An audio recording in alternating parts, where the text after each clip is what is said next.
Lisa, bagian 34, karya S.R. Kusuma yang dibacakan oleh penulisnya sendiri. 3 hari sudah Lisa berada di Pulau Bali. Selama itu pula Saga harus memendam rasa rindu. Ia hanya bisa berkomunikasi dengan Lisa melalui telepon. Itu pun saat Lisa ada waktu untuk menjawab teleponnya, karena kesibukannya yang padat. Dan Saga memahami kesibukan Lisa setiap kali akan diadakan pagelaran fashion show. Ia akan bekerja tidak kenal waktu. Sementara itu di tempat lain, Saga sedang bersama Erika. Gadis itu terlihat sering menyambangi Saga di taman. Sejak pertemuannya dengan Saga beberapa waktu yang lalu, membuat gadis itu semakin rajin mendatangi mantan tunangannya itu. Selama Lisa berada di Bali, Erika secara rutin mengantar makan siang untuk Saga. Dan Saga bukannya tidak pernah berusaha menolak pemberian Erika, karena ia tidak ingin merepotkan gadis itu. Akan tetapi Erika bersikeras untuk tetap mengantarkan makan siang untuknya. Dan Saga akhirnya membiarkan saja kemauan Erika. Bagaimanapun juga Saga tidak ingin merepotkan siapapun, Erika sekalipun. Saga merasa sudah tidak memiliki hubungan apapun dengannya. Dan Saga menganggap sikap Erika yang menunjukkan kembali perhatiannya belakangan ini tak lebih dari perhatian seorang teman dan tidak lebih. Hubungan mereka telah berakhir, dan Saga pun sudah siap membuka kembali hatinya untuk gadis lain, yaitu Lisa. Erika terlihat cantik dan seksi dengan mini dress merah marunnya. Wajah gadis itu terlihat ceria, senyum senantiasa mengembang di bibirnya. Saga sempat melirik ke arah mini dress yang dikenakan Erika. Saga sangat mengenali mini dress yang Erika kenakan, karena ia yang memilihkan mini dress itu untuk Erika saat mereka masih bersama dulu. Saga masih ingat Erika memakai mini dress itu di salah satu acara yang diadakan keluarga besarnya. Mengapa ia memakai mini dress itu? Gumam Saga dalam hati. Memorinya kembali saat ia dan Erika menghadiri acara keluarga besar Erika beberapa waktu yang lalu. Mereka dielulukan dan digadang-gadang tidak lama lagi akan menjadi pasangan suami istri. Pada saat itu Saga dan Erika adalah sepasang kekasih yang sangat berbahagia, karena keduanya akan segera melangsungkan pernikahan dalam waktu dekat. Dan tentu saja rencana pernikahan mereka disambut hangat oleh kerabat dekat keluarga Erika. Akan tetapi semua itu hanyalah tinggal kenangan. Malang tidak dapat ditolak, untung tidak dapat diraih. Semua rencana bahagia itu seketika sirna setelah Saga mengalami kecelakaan dan kemudian mengalami kelumpuhan. Saga hanya tersenyum saat Erika menghampirinya. "Hai," sapanya kemudian. Erika duduk di samping Saga, tidak lupa ia akan membawakan makanan untuk pria yang pernah ia cintai itu.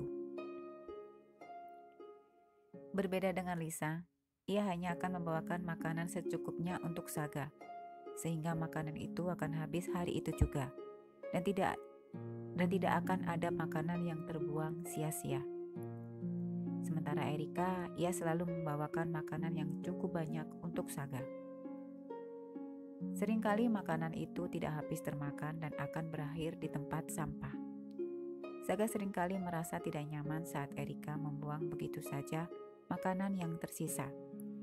Mengingat masih banyak orang di luar sana masih saja kekurangan makanan. Dan hari ini pun Erika membawakan makanan yang cukup banyak untuknya. Entah bagaimana ia harus menghabiskan semua makanan itu. Tentu saja akan cukup merepotkan baginya untuk membawa pulang semua makanan yang tersisa. "Erika, kamu seharusnya tidak usah repot-repot membawakanku makanan sebanyak ini. Bagaimana aku harus menghabiskan semua ini?" kata Saga sambil memandangi makanan di hadapannya. "Tadi aku melihat ada kedai makanan baru, dan aku ingin mencoba semua makanan di sana. Jadi aku membelikannya untukmu. Dan selama Lisa di Bali, aku yang akan melayani makan siangmu. Kamu tidak keberatan kan?" ucap Erika sembari membuka semua wadah yang berisi beraneka macam jenis makanan itu. Kamu bisa membawakan makan untukku secukupnya saja, ucap Saga. Sayang kalau semua makanan itu hanya kamu buang begitu saja. Apa kamu tidak suka aku membawakan makanan untukmu? Tanya Erika sambil menatap wajah Saga. Bukan itu maksudku. Aku hanya tidak ingin merepotkanmu. Lagi pula aku sudah membawa bekal dari rumah. Bibi Mina selalu menyiapkan bekal makan siang untukku. Saga berusaha memberi penjelasan kepada Erika yang sudah salah mengartikan kata-katanya. Sejenak Erika terdiam. Kalau Lisa yang melakukan semua ini, apakah kamu juga akan berkata seperti itu kepadanya? Saga tersentak. Ia menatap wajah Erika. Lisa tidak ada hubungannya dengan hal ini, Erika, katanya kemudian. Kamu bahkan tidak pernah komplain dengan apa yang Lisa lakukan padamu, iya kan? Sikapmu kepadaku berubah sekarang, ujar Erika. Wajahnya terlihat kesal. Kamu tidak sehangat yang dulu. Apakah semua itu karena Lisa? Katanya lagi. Erika, aku sudah bilang padamu, semua ini tidak ada hubungannya dengan Lisa. Jangan libatkan dia dalam hal ini. Aku mohon mengertilah. Ucap Saga yang merasa tidak nyaman dengan sikap yang ditunjukkan oleh Erika. Wajah pemuda tampan tersebut terlihat tidak suka. Erika selalu mengaitkan Lisa dengan apapun yang berhubungan dengan dirinya. Ingat, kita sudah tidak lagi memiliki hubungan apa-apa. Dan kamu yang menginginkannya. Kamu jangan lupa itu, ucap Saga. Maaf, aku harus bicara seperti itu. Dan aku tidak sedang ingin membicarakan tentang Lisa. Lisa tidak ada katanya dengan semua ini. Saga bukannya tidak menghargai dengan apa yang telah Erika lakukan kepadanya. Hanya saja Saga merasa Erika sering memperlakukannya secara berlebihan. Saga tidak suka diperlakukan seolah-olah ia tidak dapat melakukan apa-apa. Sikap Saga yang berubah dingin kepadanya bukan karena rasa sakit hatinya kepada Erika saat gadis itu dengan sepihak memutuskan hubungan. Tidak, Saga bahkan sudah tidak memikirkan hal itu lagi. Saga memiliki alasan sendiri mengapa ia tidak ingin Erika memberi perhatian kepadanya. Saga tidak ingin Erika beranggapan Lisalah penyebab perubahan sikapnya kepada gadis manis itu. Erika terdiam. Makanlah sebelum makanan itu menjadi dingin, katanya kemudian.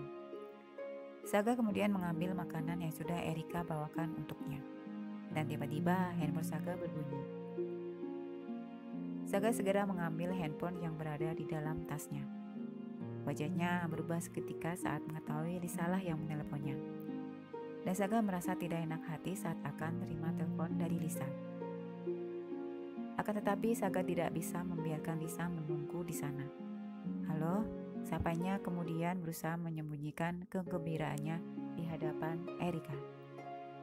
Hai Ga, apa kabarmu di sana? Apakah semua baik-baik saja? Terdengar suara Lisa di ujung telepon. Iya, semua baik-baik saja, Sa, jawab Saga. Kamu sedang apa? Aku sedang makan siang, jawab Saga. Oh ya? Kamu membawa bekal dari rumah? Atau ada seseorang yang mengantarmu makan siang selain aku? Dengar pertanyaan Lisa, Saga sempat melirik ke arah Erika.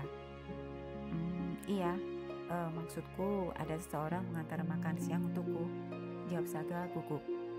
Oh, siapa? Bibi Mirna atau Naya? Tanya Lisa lagi. Bukan, ada teman mengantarkan makanan untukku hari ini. Kamu sendiri sudah makan? Saga mencoba mengalihkan pembicaraan. Aku sedang berada di salah satu rumah makan dan sedang menunggu makanan datang, jawab Lisa riang. Oh ya, sepertinya menyenangkan sekali di sana. Ya, kamu tahu, kalau bukan karena pekerjaan, aku lebih suka di rumah bersama Naya, jawab Lisa. Saga tersenyum. Jadi kapan kamu pulang? Sudah 3 hari kamu di sana. Tanya Saga sekali melirik Erika yang terus memandanginya. di sini masih 2 hari lagi. Ibu Karmita memberi hadiah liburan untuk aku dan teman-teman. Dan tentunya aku akan tinggal di sini untuk beberapa hari lagi. Baiklah, Aga. Makananku sudah datang. Aku akan mematikan teleponnya sekarang ya. Baiklah, bye. Kamu hati-hati di sana ya. Saga kemudian mematikan teleponnya. Saga melihat ke arah Erika yang hanya duduk membisu di sampingnya.